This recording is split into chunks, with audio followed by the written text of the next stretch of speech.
Fala galera do sétimo ano, Colégio Domus aqui de Pindamonhangaba, professor Rômulo mais uma vez. Vou fazer essa estratégia de novo, usar a mesma estratégia da aula passada, em que nós fizemos assim, vocês vão ver os slides e não vão ver o meu rosto. Nós fechamos o conteúdo na última aula, eu falei para vocês que esse seria já o encerramento do primeiro bimestre, então a gente vai fazer agora o ponto de chegada, que é o final mesmo, para a gente amarrar tudo de uma vez, e aí a partir da próxima aula a gente vai entrar no segundo bimestre, na apostila 2, ok? É o nosso ponto de chegada, e o subtítulo é Território e Governo, porque como nós falamos lá na primeira aula, nós vamos rever aqui hoje, né, o bimestre ele se girava em torno desses dois temas, desses dois elementos, território e governo. Essa é a quarta videoaula aqui do sétimo ano de História do Colégio Domus.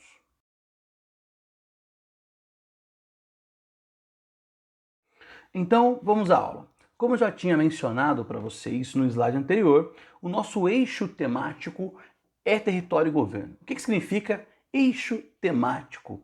Significa que tudo que nós vimos, todo o conteúdo que foi estudado, teve como objetivo compreender essas diferentes relações entre território e governo. Então, assim como vocês veem na imagem que eu coloquei aqui, onde está o ponto de interrogação seria o eixo temático, território e governo. E todos os outros pontos, né, os círculos coloridos que estão ligados a ele seriam os diferentes temas que nós estudamos ao longo do bimestre. O mundo árabe, a Europa medieval e as monarquias nacionais.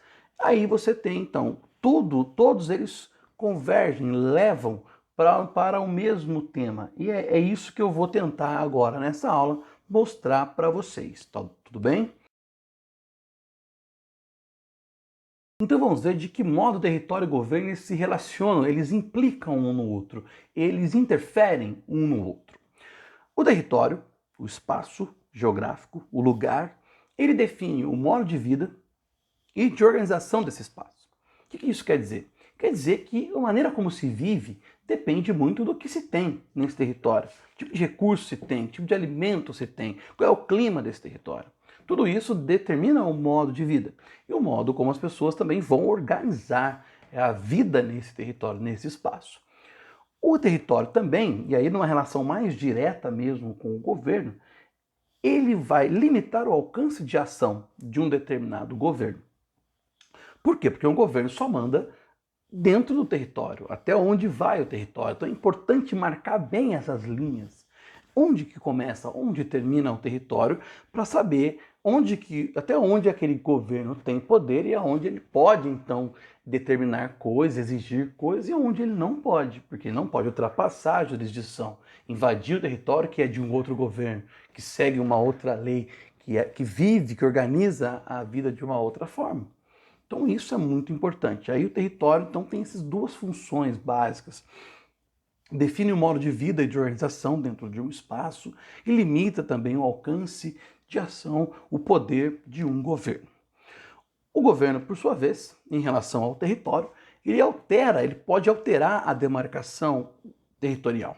Ele pode, dependendo da mudança do governo, aumentar ou diminuir um determinado território, fragmentá-lo ou não. Então tudo depende muito da forma de governo que está estabelecida naquele território. Às vezes um governo invade um território e aí passa a ser dele, então você tem uma mudança, provoca uma mudança, uma série de mudanças. E isso é fundamental e importante aqui na relação entre governo e território, né? Alterando assim a organização social, o modo como as pessoas vão se relacionar com o próprio território, relacionar entre si e com o próprio território. Por quê? Vamos pensar, dentro de um território, de um espaço, dependendo das leis que um governo estabelece, determinadas pessoas podem ir para um lugar ou ir para outro, ou podem ser impedidas de transitar, né, de andar livremente. Isso pode muito bem acontecer. Houve épocas em determinados governos que pessoas, judeus, por exemplo, eles tinham alcance limitado da ação. Eles podiam ir em algumas partes do território, fazer algumas coisas, mas não podiam fazer outras. Então, isso é o governo, o tipo de lei, o tipo de governo que está ali implantado é que vai determinar isso.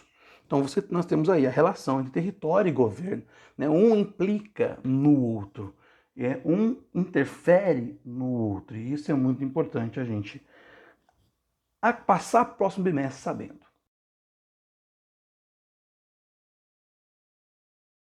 Então a primeira matéria que nós vimos era sobre o mundo árabe, desde lá do mundo antigo até chegar no período medieval, né? E até um pouco mais depois. Inicialmente nós vimos que o mundo árabe ele era dividido por clãs, né? O que são clãs? Pequenos grupos, quase sempre da mesma família, que vão ter poder local. Isso é muito importante, porque numa sociedade dividida por clãs, o governo ele vai ser dividido. Né? O governo ele se modifica em cada parte daquela região, cada região daquele território. Então isso vai determinar o quê? Uma sociedade de territórios mais fragmentados, mais divididos, uma pluralidade, uma diversidade maior de sistemas de governo, de leis que vão funcionar em cada um desses territórios. Percebe? Então, não há uma unificação política e social nesse caso. E o mundo árabe, lá no começo, lembra, 1200 a.C., nós vimos na apostila, era assim. Depois, com o surgimento do islamismo, com o tempo passando, o islamismo se fortalecendo em torno da pregação de Maomé, nós tivemos aula sobre isso, não vou me estender. Surge o Império Muçulmano, se estabelece o Império Muçulmano, um governo que se estabelece a partir, né, em torno da religião, isso é muito importante. Isso favorece uma unificação política, um governo único em todo o território. Então você acaba com o poder dos clãs, você acaba com a divisão territorial fragmentada e tem então agora um poder único, uma unificação do território, uma lei que funciona para todo o império, costumes em comum, e um idioma em comum, conhecimentos em comum, saberes em comum. Tudo isso é o que determina uma unificação política. Então essa é a mudança que ocorreu entre governo e território no mundo árabe. Antes dividido por clãs, antes do islamismo, surge o islamismo, se estabelece o Império Muçulmano, ocorre a unificação política e a unificação do território. Perceba, a mudança do governo determinou a mudança da relação e da demarcação do território. Então nós vimos depois a Europa medieval, que começa com a queda do Império Romano. A queda desse império, ele dissolve. O que é dissolver? Desmanchar, desfaz a unificação do território junto com a unificação do governo. Ou seja, acaba um governo único, o império, e vai também provocar uma fragmentação, uma divisão maior no território. E como que isso vai acontecer? Vai acontecer com a formação e a consolidação do feudalismo, né, da divisão territorial em feudos. Os governos e territórios serão então fragmentados, divididos em pequenos pedaços. Cada senhor feudal governava a sua porção de terra, o seu território, estabelecia suas próprias leis ali, seus próprios costumes, seus próprios impostos, tudo isso acontecia. Então você tem é um processo de fragmentação, é o contrário do que nós vimos que ocorreu no mundo árabe. No mundo árabe era fragmentado e passou por um processo de unificação. Aqui na Europa medieval era unificado e passa por um processo de fragmentação, de divisão de território e de governo. Chegamos então às monarquias nacionais, que nós vimos até a última aula. Ainda na Europa, é muito importante, as monarquias nacionais, tudo que nós vimos a respeito disso, se deu na Europa, na pós-medieval. Com as monarquias nacionais, nós tivemos a concentração do governo, do poder, na figura do rei. Isso provoca uma reunificação do governo e, consequentemente, uma reunificação territorial, porque todo o território ou um determinado território vai obedecer às leis do rei, vai pagar os impostos determinados pelo rei, os costumes eles tendem também a se alinhar, a se tornar mais comuns, né? As fronteiras internas elas deixam de existir, justamente porque você tem um governo único. Então, a reunificação territorial acontece junto também com essa reunificação do governo. Nós temos nesse momento o início da formação dos estados nacionais, que vão gerar os países, como nós conhecemos hoje, né? Então a formação territorial passa a ser essa divisão em países, em estados, em estado-nação. É aqui, a partir das monarquias nacionais, que tudo isso vai começar e vai se desenvolver, vai se modificar, né? Vai evoluir até chegar no que nós temos hoje. Tudo bem que não é em nada uma monarquia absolutista, né, uma democracia e tudo mais. Mas o importante é que o começo dessa ideia de país, de um determinado território, né, fechado, limitado por uma fronteira bem demarcada, essa relação entre países, a diplomacia, tudo isso vai começar a nascer a partir das monarquias nacionais. E é isso que é importante. Lembrar e não se esquecer.